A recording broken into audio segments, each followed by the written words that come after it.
सदस्य प्रशांतजी ठाकूर यांनी जो प्रश्न मांडला त्याच्या अनुषंगाने माहिती देताना सांगतो की गुटख्यावरती बंदी असताना देखील काही ठिकाणी अवैध पद्धतीने त्या ठिकाणी गुटखा विक्री होते। या संदर्भात संपूर्ण महाराष्ट्रामध्ये पोलिसांनी वेगवेगळ्या ठिकाणी कार्यवाही केली। जसं नवी मुंबईमध्ये 1144 ठिकाणी, अहिल्यानगरमध्ये 185 ठिकाणी, जालन्यामध्ये 90 ठिकाणी, अकोल्यात 35 ठिकाणी, नाशिकमध्ये 131, चंद्रपूर 230, सोलापूर 108, बुलढाणा 664, नागपूर व यवतमाळला 1706 एवढे गुन्हे त्या ठिकाणी दाखल करण्यात आलेले आहे।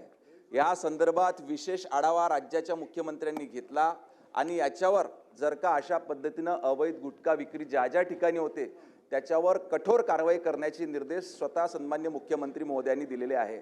दुसरं, आजचा प्रश्न जो उपस्थित या ठिकाणी प्रशांतजी ठाकूर यांनी केला की शैक्षणिक संस्था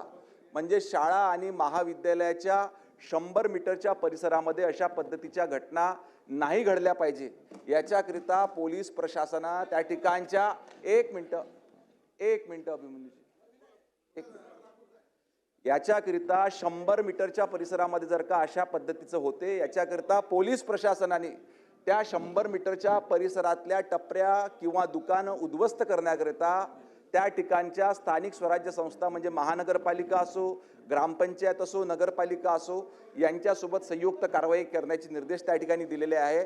लोकप्रतिनिधींना याच्याबद्दल माहिती देण्याकरिता तातडीनं त्या ठिकाणच्या पोलीस आयुक्तांना, पोलीस अधीक्षकांना त्या पद्धतीचे निर्देश देऊन तशी माहिती त्या ठिकाणी देण्यात येईल आणि लवकरात लवकर याची माहिती सर्व लोकप्रतिनिधींना उपलब्ध होईल।